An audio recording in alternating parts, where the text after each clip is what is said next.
नमस्कार, मी प्रणाली कापसे. वृत्तवेधच्या बातमीपत्रात आपल्या सर्वांचं स्वागत. सुरुवातीला एक नजर ठळक घडामोडींवर.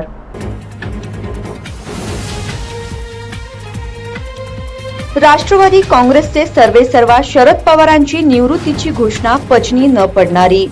राजकीय अस्थिरता टिकण्यासाठी पवारांनी टाकली गुगली. राजकीय वर्तुळात आले चर्चेला उधाण.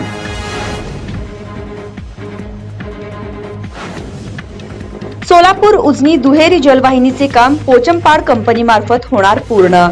1.5 वर्षांच्या कालावधीसह 667.83 कोटी इतकी रक्कम झाली निश्चिती. महापालिका आयुक्तांची माहिती.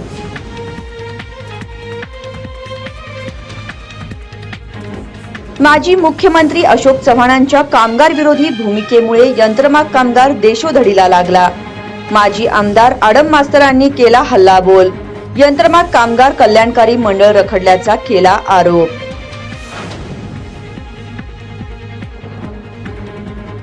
आणि उन्हाळ्या सुट्ट्याच्या पार्श्वभूमीवर सोलापूर एसटी स्टँडवर प्रवासी संख्या वाढली. अर्ध्या तिकिटाच्या सवलतीमुळे महिलांसह आबालवृद्धांनी धरली परगावची वाट.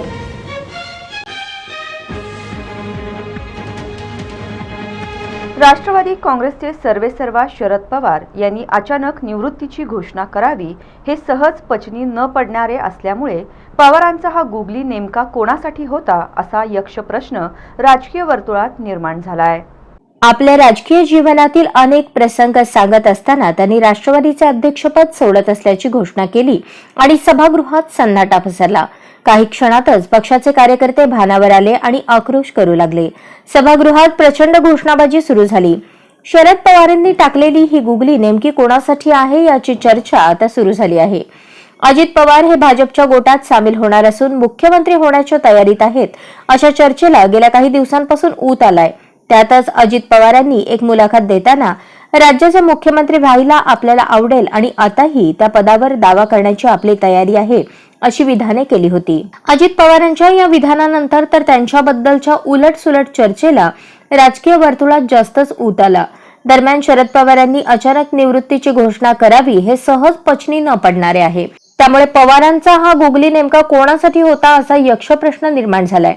अजित पवारांचे संभाव्य बंड मोडून काढण्यासाठी पवारांनी ही खेळी केली असावी की पक्षात आपलाच शब्द अंतिम असेल हे दाखवून खुंटा बळकट करण्यासाठी अजित पवारांना काकांनी पुन्हा एकदा धोबी पछाड दिली असावी की सुप्रिया सुळेंचे स्थान बळकट करण्यासाठी हा मार्ग निवडला असावा. अजित पवार बाहेर पडलेच तर त्यांच्यासोबत जाऊ इच्छिणाऱ्या आमदारांना आता धडकीच भरली असेल. एकंदरीत शरद पवारांच्या या भूमिकेमुळे राष्ट्रवादीसह राज्याच्या राजकीय वर्तुळात आपणच बॉस असल्याचे दाखवून दिले आहे. 1.5 वर्षात उजनी सोलापूर दुहेरी जलवाहिनीचे काम पोचमपाड कंपनीमार्फत पूर्ण करण्यात येणार असून 667.83 कोटी इतकी रक्कम निश्चित करण्यात आल्याची माहिती स्मार्ट सिटीच्या सीईओ शीतल तेली यांनी दिली. स्मार्ट सिटी व पोचमपाड कंपनी यांच्यातील तडजोड प्रस्तावास लवादाने मंजुरी दिली. त्यानुसार आता मक्तेदारांबरोबर करार प्रक्रिया लवकरच पूर्ण करण्यात येत आहे. येत्या 1.5 वर्षात उजनी सोलापूर दुहेरी जलवाहिनीचे काम पोचमपाड कंपनीमार्फत पूर्ण करण्यात येणार आहे अशी माहिती स्मार्ट सिटीच्या सीईओ शीतल तेली उगले यांनी दिली. उजनी सोलापूर दुहेरी जलवाहिनी कामासंदर्भातील जुना मक्तेदार पोचमपाड कंपनीने लवादाकडे धाव घेतली होती. त्या संदर्भात 28 एप्रिल 2023 रोजी सुनावणी झाली. पुणे येथे निवृत्त न्यायाधीश साठे यांच्या पुढेही सुनावणी पार पडली. यावेळी स्मार्ट सिटीच्या सीईओ शीतल तेली उगले या उपस्थित होत्या. दरम्यान शहराच्या पाणी पुरवठ्याचा प्रश्न आहे. महत्वाचा काळ निघून चालला आहे. त्यामुळे लवादाने तातडीने निर्णय द्यावा अशी विनंती सीईओ शीतल तेली उगले यांनी लवादाकडे केली. ती मान्य करण्यात आली आणि त्यानंतर निवृत्त न्यायाधीश साठे यांनी या तडजोड प्रस्तावास त्याच दिवशी मंजुरीही दिली. निवाडा जाहीर केला. याबद्दल सीईओ शीतल तेली उगले यांनी लवादाचे आभार मानले. दरम्यान या कामासंदर्भात करार प्रक्रियाही सुरू करण्यात आली आहे. त्या अंतर्गत मक्तेदारांकडून बँक गॅरंटीसह कराराची पूर्तता करण्यात येत आहे. उजनी सोलापूर दुहेरी जलवाहिनीचे काम सुरुवातीला 110 MLD आणि त्यानंतर नव्या टेंडरप्रमाणे 170 MLD काम करण्यात येणार आहे. लक्ष्मी कंपनीला 637 कोटी रुपयांमध्ये या कामाचा मक्ता देण्यात आला होता. त्यानंतर आता तडजोडीनंतर पोचमपाड कंपनी हे काम करणार आहे. 20 कोटीने हे काम कमी करण्यात आले. नवे आणि जुने असं मिळून एकूण 667.83 कोटी रुपयांमध्ये हे काम पोचमपाड कंपनी करणार आहे. पोचमपाड कंपनीने यापूर्वी 59 कोटी रुपयांचे काम आधीच केलेले आहे. ते पैसेही अदा करण्यात आले आहेत. एकूणच या प्रकल्पाची किंमत सध्या 637.83 कोटी आहे. उजनी सोलापूर दुहेरी जलवाहिनीचे काम वेळेत किंबहुना तत्पूर्वी पूर्ण व्हावे असे प्रयत्न आहेत. त्यासाठी एकाच वेळेस विविध ठिकाणी काम हाती घेण्याच्या सूचनाही करण्यात आल्या आहेत. यासाठी सर्व काम चार्टप्रमाणे करण्यात येईल. दिवसागणिक नियोजन ठरल्याप्रमाणे हे काम करण्यात येणार आहे, असे सीईओ शीतल तेली उगले यांनी सांगितले. दरम्यान कराराप्रमाणे या जलवाहिनीचे काम 18 महिन्यात पूर्ण करण्यात येणार आहे आणि 3 महिने परीक्षणासाठी देण्यात येणार आहेत. असे एकूण 21 महिन्यात जलवाहिनी कार्यान्वित होईल. येत्या 2 महिन्यात जॅकवेलचे काम करण्यात येणार आहे. धरणातील पाणी पातळी कमी असेपर्यंत हे काम करावे लागणार आहे. त्यासाठी प्रयत्न सुरू आहेत, असेही शीतल तेली उगले यांनी सांगितले. मराठा समाजाला आरक्षण मिळावे या प्रमुख मागणीसाठी सकल मराठा समाजाच्या वतीने 6 मे पासून तुळजापूर ते मुंबई मंत्रालय अशी वनवास यात्रा काढण्यात येणार आहे. राज्यातील मराठा समाजाला आरक्षणापासून वंचित राहावे लागत आहे. मंडल आयोगानुसार मराठा समाजाला जुने आरक्षण मिळावे, नवीन आरक्षण रद्द करून नवीन आरक्षणाचा शासन आदेश जाहीर करावा या प्रमुख मागणीसाठी मराठा समाजाच्या वतीने तुळजापूरपासून मुंबई मंत्रालयापर्यंत वल्कले नेसून वनवास यात्रा काढण्यात येणार आहे. या यात्रेमध्ये तुळजापूर ते मुंबई पर्यंतचा प्रवास पायी करण्यात येणार असून या यात्रेमध्ये सुमारे 250 ते 300 पदाधिकारी आणि समाजाचे युवक सहभागी होणार आहेत. जर शासनाने याची गांभीर्याने दखल घेतली नाही तर मंत्रालयासमोरच ठिय्या आंदोलन करण्यात येईल, असा इशारा आयोजक योगेश केदार यांनी पत्रकार परिषदेत दिला आहे. दरम्यान याबाबत योगेश केदार यांनी अधिक माहिती दिली. यावेळी सुनील नागणे, प्रताप सिंग पाटील, देविदास साळुंखे, अजय सोंदळे, राजेंद्र शिंदे, जीवन पवार आदींसह मराठा समाजाचे पदाधिकारी, कार्यकर्ते आणि युवक उपस्थित होते. आणि ते करत असताना ते 34% मध्ये फक्त 3% वाढ करून त्यांनी 37% आकडेवारी ओबीसीची या महाराष्ट्रामध्ये दाखवलेली आहे. आम्ही म्हणतोय की मराठा समाजाच्या वतीने 1% अजून वाढ करा, पण 38% जर काही या राज्यात ओबीसी असतील तर मंडल कमिशनच्या निकषानुसार असेल किंवा इंदिरा सहानी जजमेंटच्या निकषानुसार असेल, ओबीसीचं आरक्षण हे संख्येच्या 50% असते. जर आज महाराष्ट्रामध्ये जास्तीत जास्त फुगवलेले आकडे साहेबवारी सहित जरी काय ओबीसीची संख्या 38% असेल तर त्यांना त्यांच्या संख्येच्या निम्न 50% हे 19% आरक्षण त्यांना मिळालं पाहिजे. ते त्यांच्या हक्काचं आरक्षण आहे. पण 30 मधून जर 19 वजा केलं तर जे उरणारे 11% आरक्षण आहे ते मराठा समाजाच्या हक्काचं आहे. 27% केंद्र सरकारचं आरक्षण असते.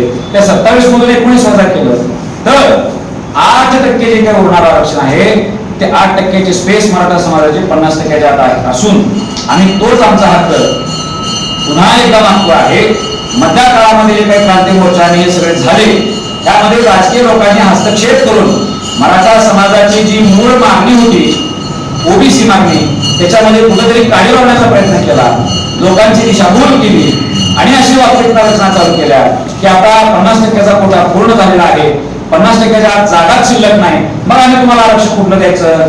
तर आमचं असं म्हणणं आहे की 50%च्या आतलं जे काय आमचा हक्क होता जो 23 मार्चला हिरावला गेलाय तोच आम्हाला परत पाहिजे. तुमच्या जेवढा हक्काचं ओबीसी समाज जेवढा आहे तेवढंच आम्हाला सांगताय. येत्या 6 मे राजश्री शाहू महाराजांच्या पुण्यतिथी दिवशी मराठ्यांना आरक्षण ओबीसी मधून 50%च्या आत मिळालं पाहिजे यासाठी मराठा वनवास यात्रा तुळजापूरहून पायी चालत 6 जून छत्रपती शिवाजी महाराजांच्या राज्याभिषेक दिनाच्या दिवशी मंत्रालयावर मोठ्या संख्येने धडकणार आहे. शासकीय मैदानावरील वृक्षतोड प्रकरणी वृक्ष कायद्यानुसार पुन्हा दंड आकारणीबाबत वृक्ष प्राधिकरण समिती बैठकीत दंड माफी अर्जावर चर्चा होणार असल्याचे सांगण्यात आले. सोलापूर शहरातील नेहरूनगर येथील शासकीय मैदानावर असलेल्या वृक्षतोड प्रकरणी क्रीडा अधिकारी सत्येन जाधव यांनी दिलेल्या अर्जावर मंगळवारी वृक्ष प्राधिकरण कमिटीच्या बैठकीत चर्चा झाली. यामध्ये वृक्ष कायद्यानुसार झाडाचे स्वरूप बघून दंड आकारणी करण्यात येणार असल्याचे महापालिका आयुक्त शीतल तेलीउगले यांनी स्पष्ट केले. सोलापूर शहरातील नेहरू नगर येथे शासकीय मैदानावर असलेली 5 झाडे महापालिकेची परवानगी न घेता तोडल्याबद्दल पंढरपूर तालुका क्रीडा अधिकारी सत्येन जाधव यांना प्रतिवृक्ष 1 लाख रुपये यानुसार 5 लाख रुपये दंड लावण्यात आला. दंड भरण्यासाठी 15 दिवसांची मुदत महापालिका प्रशासनाने दिली होती. या प्रकरणी संबंधित क्रीडा अधिकारी सत्येन जाधव यांनी अद्यापही दंड भरला नाही. दंड माफ करावा अशा आशयाचे विनंती पत्र दिले होते. दरम्यान महापालिका वृक्ष प्राधिकरण समितीच्या मंगळवारच्या बैठकीत यावर चर्चा करण्यात आली. या संदर्भात महापालिका आयुक्त शीतल तेलीउगले यांना विचारले असता त्यांनी हे स्पष्टीकरण दिले. क्रीडा अधिकारी सत्येन जाधव यांचे प्रकरण चर्चेला आले होते. या प्रकरणी प्रतिवृक्ष कमाल 1 लाख रुपये दंड आकारण्यात आला आहे. तत्कालीन उद्यान अधीक्षक माने यांनी हा दंड आकारला आहे. त्यानंतर आता वृक्ष कायद्यानुसार झाडाचे स्वरूप बघून दंडासंदर्भात पुढील निर्णय घेण्यात येणार आहे असे आयुक्तांनी सांगितले. आरटीई अंतर्गत विद्यार्थ्यांच्या कागदपत्रांची पडताळणी सुरू असून पालकांनी आपल्या पाल्याच्या मुदतीत शाळेत प्रवेश न घेतल्यास संबंधितांना प्रवेशाला मुकावे लागणार असल्याचे सांगण्यात येत आहे. आरटीई प्रवेशाची यादी प्रसिद्ध झाली, परंतु अजूनही सोलापूर जिल्ह्यातील 1641 विद्यार्थ्यांनी प्रवेश घेतलेला नाही. आतापर्यंत केवळ 518 विद्यार्थ्यांनीच आरटीई मधून प्रवेश घेतला असून उर्वरित विद्यार्थ्यांना आता 7 मे पर्यंत मुदत देण्यात आली आहे. मुदतीत प्रवेश न घेतल्यास इतरांना त्या ठिकाणी संधी दिली जाणार आहे. प्रवेशासाठी लागणारी मूळ कागदपत्रे आणि त्यांच्या छायांकित प्रती पालकांनी आरटीई पोर्टलवरील हमीपत्र आणि अर्जाच्या स्थितीवर क्लिक करून हमीपत्र आणि अलॉटमेंट लेटरची प्रिंट काढून शाळेत घेऊन जावी. मुदतीत प्रवेशाची आवश्यक कागदपत्रे संबंधित शाळेला देऊन मुलांचा शाळेतील प्रवेश निश्चित करावा. शाळेच्या प्रवेशद्वारावर प्रवेशाचे वेळापत्रक लावण्यात आले आहे. 7 मे पर्यंत प्रवेश न घेतल्यास त्या ठिकाणी प्रतीक्षा यादीतील मुलांना संधी दिली जाणार आहे. दरम्यान जिल्ह्यातील 295 नामवंत इंग्रजी माध्यमांच्या शाळांमध्ये यंदा 2160 विद्यार्थ्यांना आरटीईतून प्रवेश मिळणार आहे. पण सोलापूर शहर, मंगळवेढा व दक्षिण सोलापूर या तिन्ही तालुक्यात आरटीई अंतर्गत अद्याप एकही प्रवेश निश्चित झालेला नाही. प्रवेशाची ऑनलाईन लॉटरी निघाल्यापासून केवळ 518 विद्यार्थ्यांनीच प्रवेश घेतले आहेत. शाळा सुरू होण्यापूर्वी विद्यार्थ्यांचे प्रवेश निश्चित केले जातात. त्यामुळे 7 मे नंतर आरटीई प्रवेशाची दुसरी यादी प्रसिद्ध होईल, अशी माहिती शालेय शिक्षण विभागातील वरिष्ठ अधिकाऱ्यांनी दिली. दरम्यान सोलापूर शहरातील नामांकित इंग्रजी माध्यमांच्या 17 शाळांमध्ये 324 विद्यार्थ्यांना आरटीई मधून मोफत प्रवेश मिळणार आहे. लॉटरीनंतर प्रवेशासाठी पात्र विद्यार्थ्यांच्या पालकांना मेसेज देखील आलेला आहे. तरी सुद्धा अद्याप सोलापूर शहरातील एकाही विद्यार्थ्याने प्रवेश घेतलेला नाही, हे विशेष.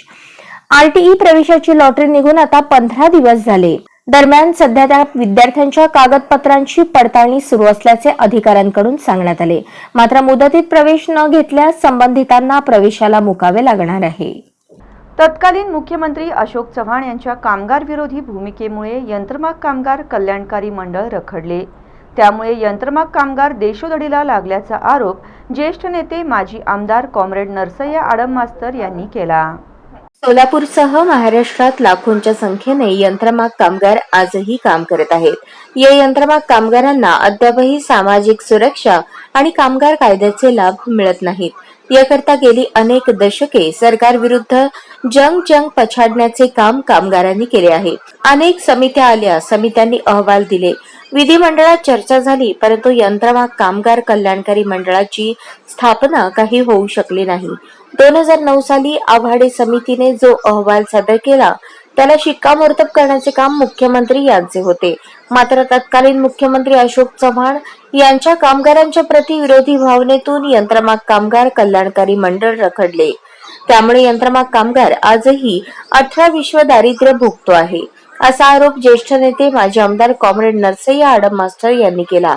लालबावटा यंत्रमाग कामगार युनियनच्या वतीने सीटूचे मध्यवर्ती कार्यालय दत्तनगर येथे कामगारांच्या किमान वेतन, सामाजिक सुरक्षा आणि यंत्रमाग कामगार कल्याणकारी मंडळ स्थापना याविषयी लढाऊ कामगारांचा मेळावा घेण्यात आला. यावेळी आडम मास्टर यांनी टीका केली.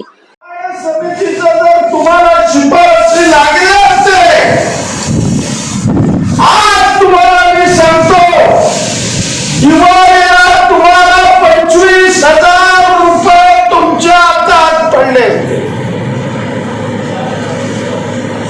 सण संवाद बोनस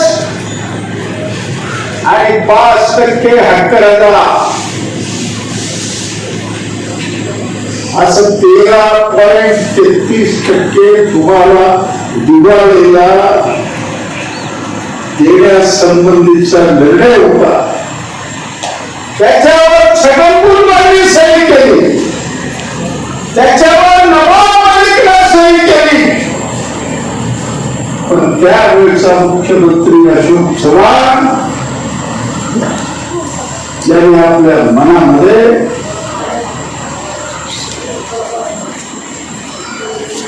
काहीतरी कामगार विरोधी भावना निर्माण केली. त्यामुळं त्या आवाज समितीच्या शिफारसी तुम्हाला लागले नाही. यावेळी व्यासपीठावर शाहीर अरुण सामल, शंकर गड्डम, मोहन दुटम, लक्ष्मण माळी, शिवानंद पाटील, नरसप्पा चिमण, शरीफा शेख, मनीषा लोखंडे, ॲडव्होकेट अनिल वासम आदींची उपस्थिती होती. आभार ॲडव्होकेट अनिल वासम यांनी मानले. उन्हाळ्यात सुट्ट्याच्या पार्श्वभूमीवर सोलापूर एसटी स्टँडवर इतर गावी जाण्यासाठी आबालवृद्ध प्रवाशांची गर्दी वाढल्याचे चित्र आहे. शैक्षणिक वर्ष संपल्यानंतर उन्हाळ्याच्या सुट्ट्या सुरू होतात. उन्हाळी सुट्ट्यांमध्ये आबालवृद्ध प्रवासी परगावी नातेवाईकांच्या घरी जात असतात. याच उन्हाळी सुट्ट्यांच्या पार्श्वभूमीवर परगावी जाण्यासाठी सोलापूर एसटी स्टँडवर आबालवृद्ध प्रवासी दाखल झाले असून आपल्या इच्छित स्थळी जाण्यासाठी एसटी स्टँडसह एसटी बसमध्ये प्रवासी वाहतूक मोठ्या प्रमाणात दिसून येत आहे.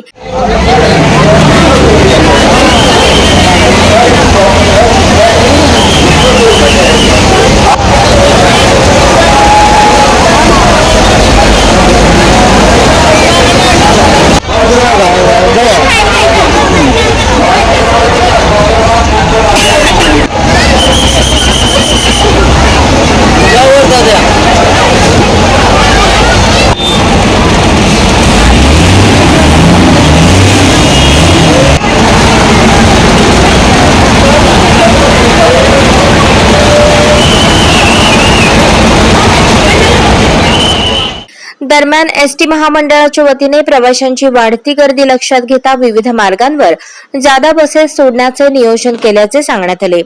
चिमुकल्या बालगोपाळांसह महिला तसेच ज्येष्ठांनी देखील अर्ध्या तिकिटावर प्रवास करण्यासाठी एसटीची वाट धरल्याचे दिसत आहे. महिलांना तसेच अबालवृद्धांना अर्ध्या तिकिटाची सवलत शासनाने देऊ केल्याने प्रवासी वर्ग वाढत असल्याचे दिसत आहे. कुंभारी हद्दीतील मुरुम उपसा करणाऱ्यांवर कारवाई करा अशा मागणीची तक्रार मुख्यमंत्री सचिवालयात ह्युमन राईट्सने दाखल केली आहे. दक्षिण सोलापूर कुंभारी हद्दीतील गट नंबर 553 1A2A 1B या ठिकाणी व कुंभारी हद्दीतील अनेक ठिकाणी मुरुम उपसा करणाऱ्यांवर पंचनामे करून कारवाई करा. ह्युमन राईट्स फेडरेशन ऑफ इंडियाचे सोलापूर जिल्हा अध्यक्ष सादिक शेख यांनी मुख्यमंत्री सचिवालय कक्ष सोलापूर जिल्हाधिकारी कार्यालय येथे निवेदनाद्वारे तक्रार केली आहे. तसेच याच मागणीचे निवेदन पुणे विभागीय आयुक्त यांना पोस्ट करून पाठवण्यात आले आहे. या निवेदनामध्ये human rights federation of India सोलापूरचे जिल्हाध्यक्ष सादिक शेख यांनी 10 मे पर्यंत मुरुम उपसा करणाऱ्यांवर कारवाई करा अशी मागणी केली आहे. जर 10 मेच्या आत कारवाई झाली नाही तर 10 मे पासून बेमुदत आंदोलनाचा इशारा सादिक शेख यांनी दिला आहे. यावेळी ह्युमन राईट्स फेडरेशन ऑफ इंडियाचे सोलापूर शहर जनरल सेक्रेटरी श्रीकांत कोळी व माहिती अधिकार कार्यकर्ता महासंघाचे सोलापूर प्रचार प्रसारक बाळकृष्ण सदाफुले उपस्थित होते. नमस्कार, मी सादिक शेख, सोलापूर जिल्हा अध्यक्ष human right federation of India. आज ह्युमन राईट फेडरेशन ऑफ इंडियाच्या वतीने पुणे विभागीय आयुक्त व त्याचबरोबर मुख्यमंत्री सचिवालय कक्ष सोलापूर यांना निवेदन देण्यात आला. पुणे विभागीय आयुक्त यांना पोस्टद्वारे निवेदन पाठवण्यात आलेलं आहे. त्याचबरोबर मुख्यमंत्री सचिवालय कक्ष सोलापूर या ठिकाणी आम्ही स्वतः जाऊन निवेदन दिलेलं आहे. हे निवेदन देण्याचा उद्देश एकच होता की दक्षिण सोलापूर कुंभारी हद्दीतील गट नंबर 653/A 2A 1B या ठिकाणी अवैधरित्या मोरून उपसा सुरू आहे. त्या संदर्भात 12 एप्रिल रोजी आम्ही सोलापूर दक्षिणचे तहसीलदार यांना निवेदन दिलं होतं. त्याचबरोबर जिल्हाधिकारी यांना पण निवेदन दिलं होतं. त्या निवेदनमध्ये आम्ही हेच मागणी केली होती की दक्षिण सोलापूर कुंभारी हद्दीतील गट नंबर 653/1 अ 2 अ 1 बी या ठिकाणी अवैधरित्या मोरून उपसा सुरू आहे.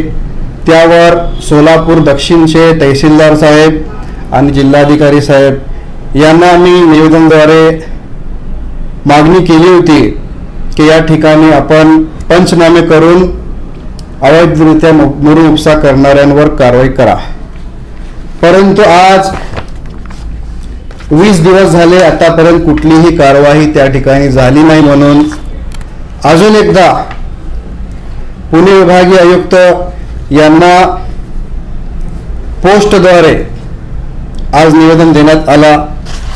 त्याचबरोबर मुख्यमंत्री सचिवालय कक्ष सोलापूर यांना मी स्वतः जाऊन निवेदन दिलेलं आहे. त्या ठिकाणी या निवेदनमध्ये प्रमुख आमची मागणी तेच होती, दक्षिण सोलापूर कुंभारी हद्दीतील अवैधरित्या जे मोरून उपसा सुरू आहे त्याच्यावर पंचनामे करून कारवाई करा.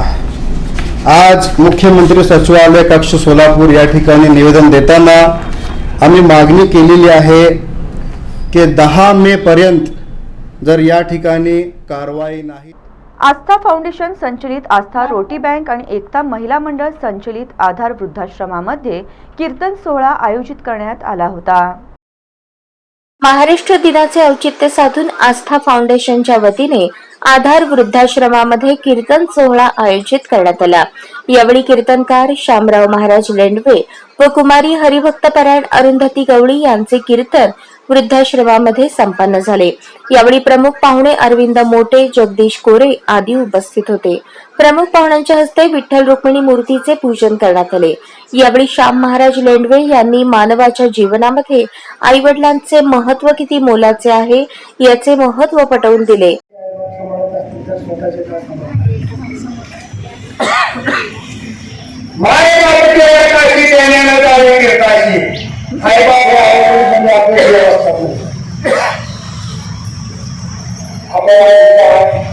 काय वाटत तसं तुमच्या मनाला म्हणजे मला आम्ही आमच्या नातात लेकरात सोने गाळ्यात घरात बंगल्यात गाडीत फिरावं वाटत असेल ना, वाटत असतं म्हणजे मला.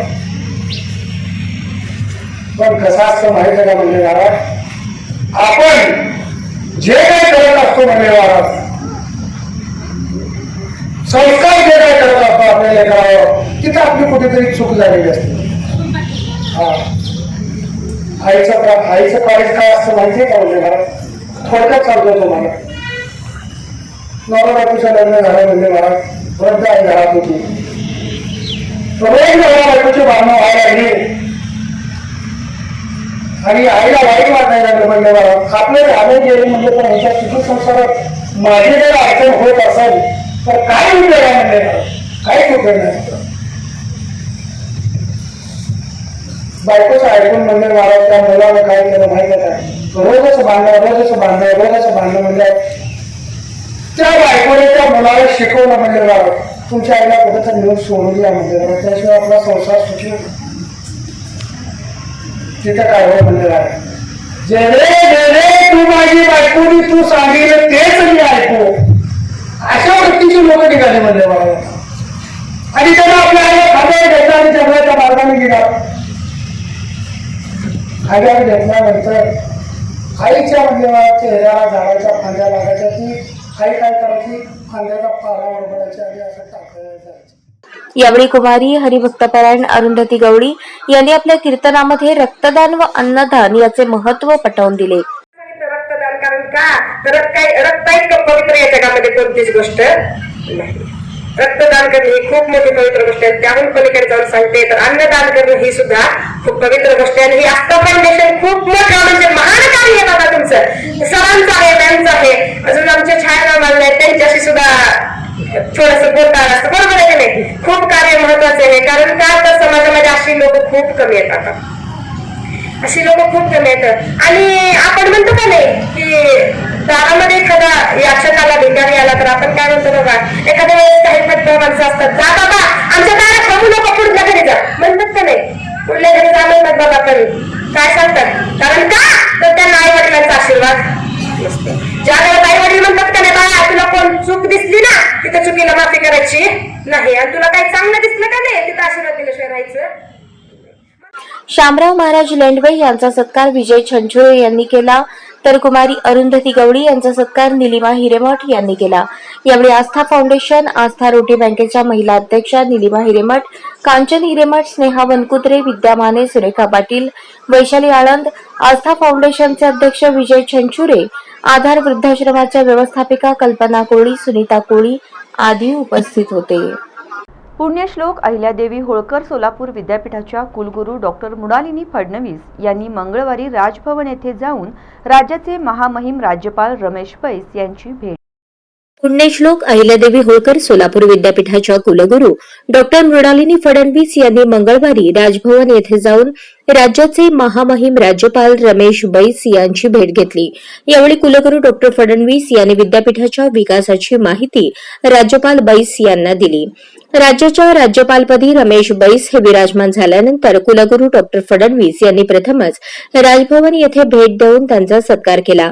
यावेळी राज्यपाल बैस यांना कुलगुरू डॉक्टर फडणवीस यांनी विद्यापीठाच्या विकासाची माहिती देताना कौशल्य विकासाच्या अभ्यासक्रमांची माहिती, MSFDA प्रशिक्षण कार्यक्रमाची माहिती, नवसंशोधन याविषयी माहिती दिली. त्याचबरोबर विद्यापीठाची संपूर्ण माहिती असलेली कॉफी टेबल बुक देखील त्यांना दिली. राज्यपाल यांनी माहिती घेतल्यानंतर विद्यापीठ चांगली प्रगती करत असल्याचे गौरवोद्गार काढले. विद्यापीठ पाहण्यासाठी सोलापूरला नक्की भेट देणार असल्याचे त्यांनी यावेळी सांगितले.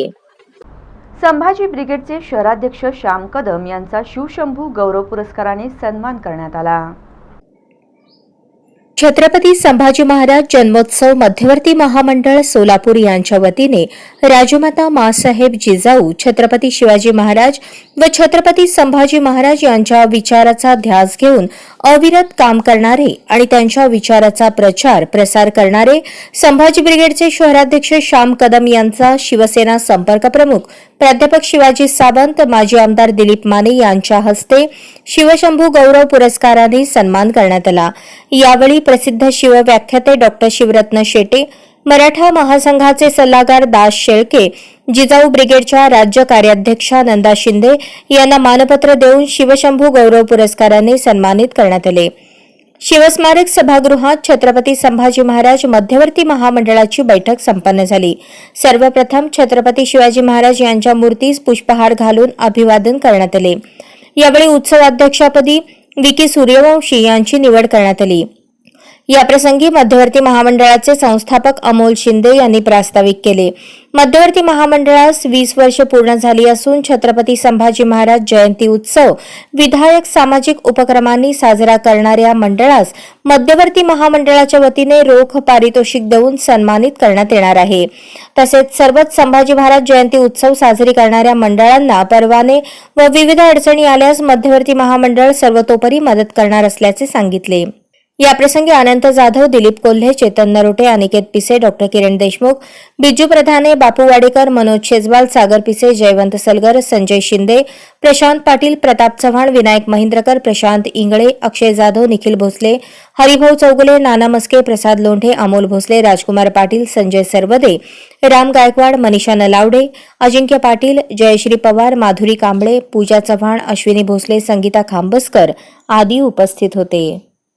सोहळ्याला उपस्थित मंचावरचे सर्व आदरणीय सन्माननीय समोर असलेले सर्व मावळे बंधू आणि भगिनी, अतिशय चांगला कार्यक्रम आणि संभाजी महाराजांची जन्मोत्सव कशा पद्धतीने साजरा करायचा या संदर्भात विचार विनिमयाची बैठक आहे. यामध्ये नवीन पदाधिकाऱ्यांना संधी मिळणार आहे, ज्यांनी 20-25 वर्ष या कार्यामध्ये आपल्याला मार्गदर्शन केलं, आपल्या पाठीमागे खंबीरपणे उभा राहिले, प्रत्येक प्रसंगाला धाडसानं धैर्यानं तोंड दिलं, अशा सर्वांचा गौरव आणि पुढच्या जयंतीनिमित्त कशा पद्धतीनं जयंती साजरी करायची याविषयीचा जो विचारविनिमय आहे, हा जो व्यासपीठ आहे, अतिशय सुंदर कार्यक्रम या ठिकाणी आहे. आणि मगाशी बापूंनी सांगितलं की हा कार्यक्रम करत असताना शहरामध्ये प्रचंड प्रमाणामध्ये बाहेरचे जे सर्व शिवसैनिक येतात, कार्यकर्ते येतात, त्यांची सोय व्हावी म्हणून शिवजयंतीच्या निमित्तानं बापूंनी जो सगळ्यांना भोजनाचा कार्यक्रम आयोजित केला होता, तो अतिशय चांगला आणि स्तुत्य उपक्रम होता. आणि याही संभाजी जयंतीला तशा पद्धतीचा कार्यक्रम त्यांनी करावा अशी मी त्याला सूचना आणि विनंती करतो. मी आहे तुमच्याबरोबर, चिंता करू.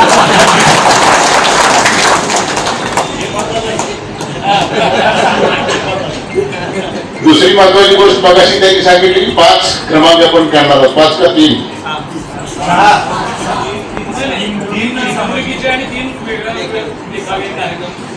या 6ही क्रमांकाचं बक्षीस माझ्यातर्फे असेल.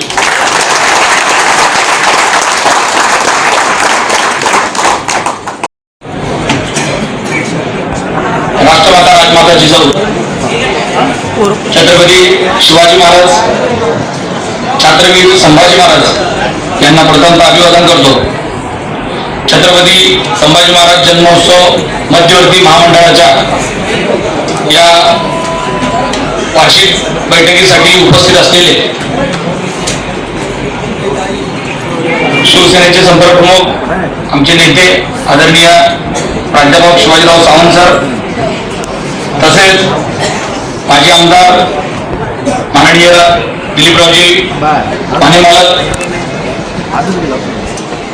काँग्रेस पक्षाचे शहर प्रमुख चेतन नरोडे, प्रतापभाऊ चव्हाण, शिवसेनेचे शहर प्रमुख मनोज शेजवाल, तसेच लोकप्रिय नगरसेवक तथा आमचे उत्तरचे नेते किरणजी देशमुख मालक, विश्वनाथ प्रधाने, दिलीप भाऊ कोल्हे आणि या बैठकी प्रसंगीच मंच खूप मोठा आहे. कुणाचा नाम उल्लेख राहिला तर गैरसमज वाटेल, म्हणून सर्वांची दिलगिरी व्यक्त करून मंचावर उपस्थित असलेले मान्यवर. मंद्रुपच्या अप्पर तहसीलदार कार्यालयात पाणपोईचे उद्घाटन करण्यात आले. उन्हाळ्यात दिवसेंदिवस उन्हाची तीव्रता वाढत आहे. या उन्हातच शेतकरी आपल्या कामासाठी अप्पर तहसील कार्यालयात येतात. सध्या संजय गांधी निराधार योजना, श्रावणबाळ योजना यासह इतर योजनांच्या लाभार्थ्यांची मोठ्या प्रमाणात वर्दळ आहे. त्यामुळे तहसीलदार लिंबारे यांनी तहानलेल्यांची तहान भागवण्यासाठी मंद्रुपच्या अप्पर तहसील कार्यालयात पाणपोई सुरू करून थंड पाण्याची सोय केल्याने वृद्ध व शेतकऱ्यांमधून समाधान व्यक्त करण्यात येत आहे. या पाणपोईचे उद्घाटन तहसीलदार राजशेखर लिंबारे यांच्या हस्ते करण्यात आले.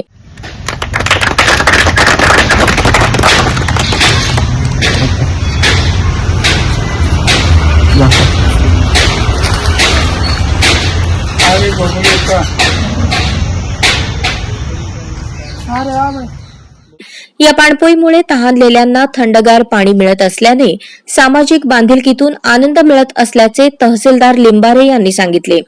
यावेळी नायब तहसीलदार जितेंद्र मोरे, मंडल अधिकारी महादेव स्वामी, लिपिक गुरु हिरेमठ, कसबे, पिंटू चव्हाण, मळसिद्ध जडगे, धानय्या स्वामी, रियाज पटेल, अण्णासाहेब कोळी यांच्यासह शेतकरी उपस्थित होते. मौला शेख बनमुर वाले ऐसा हम तहसीलदार ऑफिस में थे और पानी का बहुत इंतजाम होगा. सब शेतकरी को, लोगों का आने जाने को सब प्रश्न मिटेगा और पानी बहुत व्यवस्था करे. अच्छे से अच्छा काम कर रहे हैं साहब. शंकर बेंगल यांच्या पाण्याची व्यवस्था दादे तहसीलदार ऑफिस आणि पाण्याची व्यवस्था Dadoba. Rotary Club of India करकमच्या वतीने 170 रुग्णांची मोफत आरोग्य तपासणी करण्यात आली. करकम तालुका पंढरपूर येथे रोटरी क्लब ऑफ करकमच्या वतीने चंद्रभागा हॉस्पिटल येथे आयोजित करण्यात आलेल्या आरोग्य तपासणी शिबिरात 170 रुग्णांची मोफत आरोग्य तपासणी करण्यात आली. मोतीबिंदू झालेल्या 45 रुग्णांवर पुणे येथील HV देसाई नेत्र रुग्णालयातील तज्ज्ञ डॉक्टरांकडून मोफत मोतीबिंदू शस्त्रक्रिया करण्यात येणार आहेत. यावेळी मोतीबिंदू असलेल्या रुग्णांना 100 रुपयांमध्ये चष्मे देण्यात येणार आहेत. या रुग्णांना पुणे प्रवास मोफत होणार आहे. या शिबिरात 15 रुग्णांना मधुमेह, 68 रुग्णांना संधिवात असल्याचे निदान झाले.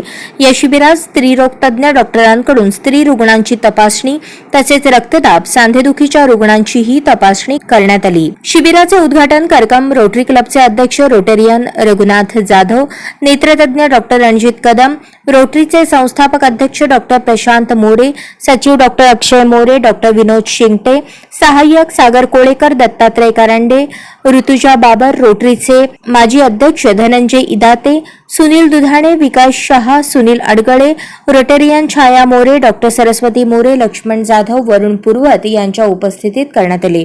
या शिबिरासाठी संदीप मोरे, विशाल मोरे, विश्वजित मोरे, सानिका काळे तसेच सर्व रोटेरियन यांनी विशेष परिश्रम घेतले.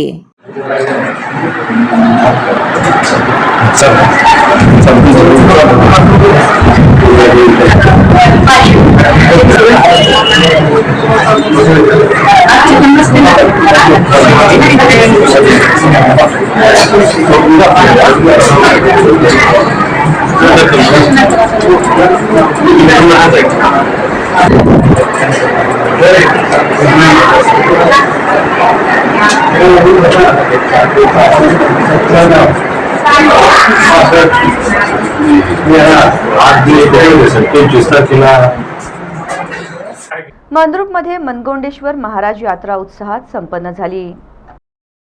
मंद्रुप येथील सिद्धरत्न मदगोंडेश्वर महाराज यात्रा महोत्सव कार्यक्रम उत्साहात संपन्न झाला.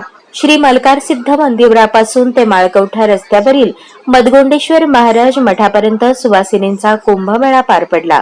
यावेळी मुख्य रस्त्यावरून घोळेश्वर महाराज व मदगोंडेश्वर महाराज यांच्या प्रतिमा व पालखी मिरवणूक उत्साहात पार पडला. त्यानंतर दुपारी 12 वाजता सिद्धरत्न मदगोंडेश्वर महाराज पाळणा कार्यक्रम व मूर्ती तुलाभार कार्यक्रम पार पडला. यावेळी कुचनूर महादुलिंग महाराज, शिरवळ सोमनिंग महाराज यांच्यासह अनेक महाराजांनी मदगोंडेश्वर महाराजांचे वर्णन केले. यावेळी माजी कृषी सभापती दादा कोरे, राष्ट्रवादीचे बाळासाहेब बंडगर, माजी सभापती गुरुसिद्ध मेत्रे, शिवपुत्र जोडमोटे, सुरेश टेळे, निरंजन ख्याडे, अवधूसिद्ध पुजारी, आमसिद्ध पुजारी, विठ्ठल पुढारी, मळसिद्ध शिंगडगाव, बाळू कुमठेकर, सोमनिंग कुमटाळे, विश्वनाथ कुमठेकर, मशप्पा मर्याईवाले, मलिनाथ शेणके, चंद्रकांत नरुटे, रमेश कुंभार, राहुल पुजारी, शिवसेनेचे उपजिल्हा प्रमुख अण्णप्पा सतुबर उपस्थित होते. तुळजापूर तालुक्यातील मौजे कुंभारी येथे 29 एप्रिल रोजी चक्रवर्ती सम्राट अशोक, क्रांतीसूर्य ज्योतिबा फुले व विश्वरत्न डॉक्टर बाबासाहेब आंबेडकर यांच्या संयुक्त जयंतीनिमित्त दिलपाक प्रतिष्ठान कुंभारी यांच्या वतीने ग्रंथदिंडी काढण्यात आली. तुळजापूर तालुक्यातील मौजे कुंभारी येथे 29 एप्रिल रोजी चक्रवर्ती सम्राट अशोक, क्रांतीसूर्य ज्योतिबा फुले व विश्वरत्न डॉक्टर बाबासाहेब आंबेडकर यांच्या संयुक्त जयंतीनिमित्त दिलपाक प्रतिष्ठान कुंभारी यांच्या वतीने ग्रंथदिंडी काढण्यात आली. या ग्रंथदिंडीसाठी साताऱ्याचे कार्यकारी अभियंता अरुण दिलपाक यांनी नालंदा बुद्ध विहारसाठी दिलेला डॉक्टर बाबासाहेब आंबेडकर यांचा अर्धकृती पुतळा ग्रंथदिंडीत ठेवून मिरवणूक काढण्यात आली. या कार्यक्रमाची सुरुवात तुळजापूरचे नायब तहसीलदार चंद्रकांत शिंदे, वंचित आघाडीचे महासचिव बाबासाहेब जानराव, रमाई फाउंडेशनचे पृथ्वीराज चिलवंत, जागृती फाउंडेशनचे विजय बनसोडे व दिलपाक प्रतिष्ठानचे अध्यक्ष विश्वजित दिलपाक यांच्या हस्ते महापुरुषांच्या प्रतिमांचे पूजन करून करण्यात आले. समता सैनिक दल तुळजापूर यांच्या वतीने सर्वच महामानवांना सलामी देण्यात आली. सामुदायिक त्रिशरण पंचशील घेण्यात आली व मान्यवरांच्या हस्ते ग्रंथदिंडी खांद्यावर घेऊन ग्रंथदिंडीस सुरुवात करण्यात आली. या ग्रंथदिंडीत डॉक्टर बाबासाहेब आंबेडकर यांचा अर्धकृती पुतळा, भारतीय संविधान बुद्ध आणि त्यांचा धम्म, तुकोबांची गाथा, बाबासाहेब लिखित विविध ग्रंथ या दिंडीत ठेवण्यात आले होते. कार्यक्रमाचे प्रास्ताविक दिलबाग सचिन यांनी केले. वर्षभरात याच परिसरात डॉक्टर बाबासाहेब आंबेडकर यांच्या नावाने वाचनालय सुरू करण्याचा मानस व्यक्त केला. या कार्यक्रमासाठी बुद्धिस्ट सोसायटीचे पदाधिकारी, समता सैनिक दलाचे सैनिक, अंगणवाडीच्या डावखरे, पोलीस पाटील, विठ्ठल वडणे, संतोष वडणे, दिलबाग प्रतिष्ठानचे सदस्य व ग्रामस्थ मोठ्या संख्येने उपस्थित होते.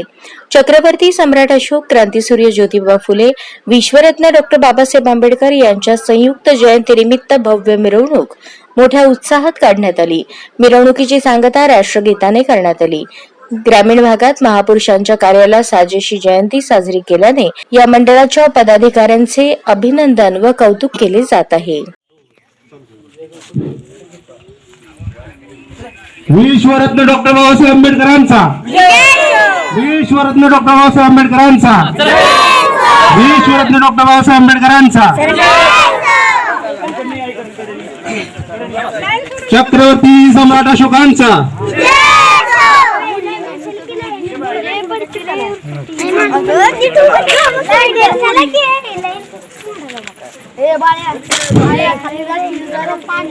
या ठिकाणी नालंदा बुद्धविहार परिषद या ठिकाणी निलंगा येथे राष्ट्रवादी काँग्रेसचे मौन धारण आंदोलन करण्यात आले आहे. राष्ट्रवादीचे ज्येष्ठ नेते शरद पवार यांनी राष्ट्रवादी काँग्रेसच्या अध्यक्षपदावरून पायउतार होणार असल्याचे जाहीर केले आहे. यानंतर राजकीय वर्तुळात हालचालींना वेग आला आहे. राज्यभर राष्ट्रवादीच्या कार्यकर्त्यांनी व नेत्यांनी नाराजी व्यक्त करत पवारांनी निर्णय मागे घ्यावा यासाठी त्यांची मनधरणी करत आहेत. पवारांच्या या निर्णयामुळे राष्ट्रवादीतील अनेक नेते आणि कार्यकर्ते मात्र भावूक झाले आहेत. तसंच हा निर्णय तात्काळ मागे घ्या अशीही विनंती ते करताना दिसत आहेत. राज्यात काही ठिकाणी कार्यकर्ते उपोषणालाही बसले होते. निलंगा येथे राष्ट्रवादी काँग्रेसचे ज्येष्ठ नेते, जिल्हा परिषद माजी अध्यक्ष पंडितराव धुमाळ यांच्या अध्यक्षतेखाली doctor Babasaheb Ambedkar park town hall येथे मौन धारण आंदोलन करण्यात आले.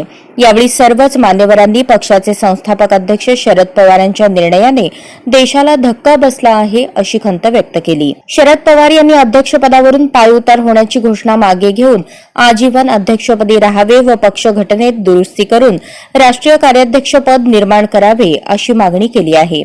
शरद पवारांमुळेच नेते आणि कार्यकर्ते घडले आहेत. देशाच्या विविध क्षेत्राची प्रगती झाली आहे. लाखो कार्यकर्त्यांना त्यांनी बळ दिले आहे. राजकारणातील सर्वच पक्षांचे ते आदर्श आहेत. त्यांच्या नेतृत्वाचे छत्र नसल्यास राष्ट्रवादीचा कार्यकर्ता निरुत्साही होईल. त्यामुळे पवारांनी राजकीय निवृत्तीची घोषणा मागे घ्यावी असे साकडे घातले. या मौन धारणमध्ये पंडितराव धुमाळ, लक्ष्मण कांबळे, सुधीर मसलगे, इस्माईल नदाफ, हसन चाऊस, धम्मानंद काळे, अंगद जाधव, महादेवी पाटील, पानफुलाताई पाटील, मुश्ताक बागवान, नजीर शेख, मुन्नाबी मोमीन, निलेश गायकवाड, नेताजी कांबळे, राजेश माने, सुग्रीव सूर्यवंशी, खुशाबा कांबळे, जहांगीर शेख, विश्वनाथ साळुंखे, शंकर बनसोडे आदी राष्ट्रवादी काँग्रेसचे पदाधिकारी व कार्यकर्ते उपस्थित होते. वाशी येथील पोलीस ठाणे वाशी येथे ज्येष्ठ नागरिक हेल्पलाईन माहिती पत्रकाराचे अनावरण पोलीस निरीक्षक एस बुधवंत यांच्या मार्गदर्शनाखाली ठाणे अंमलदार पठाण यांच्या हस्ते करण्यात आले. वाशी येथील पोलीस ठाणे वाशी येथे ज्येष्ठ नागरिक हेल्पलाईन माहिती पत्रकाचे अनावरण पोलीस निरीक्षक एस बुधवंत यांच्या मार्गदर्शनाखाली ठाणे अंमलदार पोलीस हेड कॉन्स्टेबल पठाण यांच्या हस्ते करण्यात आले. यावेळी गोपनीय शाखेचे कर्मचारी कॉन्स्टेबल माळी व पोलीस कॉन्स्टेबल गिराम तसेच ज्येष्ठ नागरिक संघटनेचे अध्यक्ष हारून काझी, सचिव बळीराम जगताप, तानाजी मुळवणे, शार्दुला मुजावर, बाळासाहेब उंद्रे, दादासाहेब उंद्रे आदी उपस्थित होते. नगरपंचायत वाशी येथे नगरपंचायतीचे मुख्याधिकारी गिरीश पंडित सर यांच्या हस्ते माहिती पत्रकाचे अनावरण करण्यात आले. तसेच वाशी येथील स्टेट बँक ऑफ इंडिया या शाखेमध्ये शाखाधिकारी सोमनाथ माने यांच्या हस्ते माहिती पत्रकाचे अनावरण करण्यात आले. देगलूर पोलीस स्टेशनचे दबंग PSI श्रीकांत मोरे यांचा सन्मान करण्यात आला. दिनांक 1 मे 2023 रोजी महाराष्ट्र राज्य स्थापनेच्या 63व्या वर्धापन दिनानिमित्त नांदेड येथील पोलीस मुख्यालय कवायत मैदान येथे मुख्य शासकीय ध्वजारोहण संपन्न झाले. यावेळी देगलूर पोलीस स्टेशनचे दबंग PSI म्हणून ज्यांची देगलूर शहरात ख्याती आहे असे श्रीकांत मोरे यांचा महाराष्ट्र दिनाचे औचित्य साधून पालकमंत्री गिरीश महाजन यांच्या हस्ते पोलीस सेवेत उत्कृष्ट कार्य केल्याबद्दल श्रीकांत मोरे यांना सन्मान चिन्ह व प्रशस्ती पत्रक देऊन गौरव करण्यात आला। यावेळी खासदार प्रतापराव पाटील चिखलीकर, आमदार बालाजी कल्याणकर, जिल्हाधिकारी अभिजित राऊत, नांदेड परिक्षेत्राचे विशेष पोलीस उपमहानिरीक्षक शशिकांत महावरकर, जिल्हा परिषदेच्या मुख्य कार्यकारी अधिकारी वर्षा ठाकूर घुगे, जिल्हा पोलीस अधीक्षक श्रीकृष्ण कोकाटे, मनपा आयुक्त डॉ सुनील लहाने, गृहरक्षक दलाचे विजयकुमार यांच्यासह स्वातंत्र्य सैनिक, ज्येष्ठ नागरिक व विविध क्षेत्रातील मान्यवरांची उपस्थिती होती। बातमीपत्राच्या शेवटी पुन्हा एक नजर ठळक घडामोडींवर।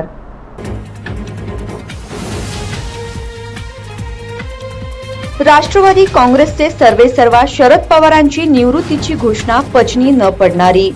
राजकीय अस्थिरता टिकण्यासाठी पवारांनी टाकली गुगली। राजकीय वर्तुळात आले चर्चेला उधाण।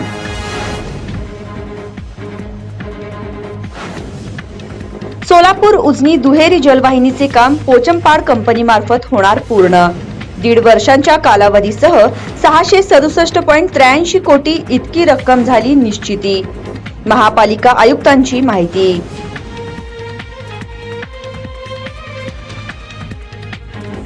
माजी मुख्यमंत्री अशोक चव्हाणांच्या कामगार विरोधी भूमिकेमुळे यंत्रमाग कामगार देशोधडीला लागला।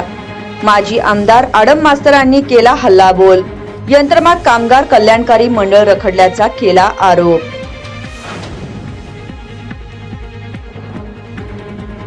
आणि उन्हाळ्यात सुट्ट्याच्या पार्श्वभूमीवर सोलापूर एसटी स्टँडवर प्रवासी संख्या वाढली। अर्ध्या तिकिटाच्या सवलतीमुळे महिलांसह आबालवृद्धांनी धरली परगावची वाट।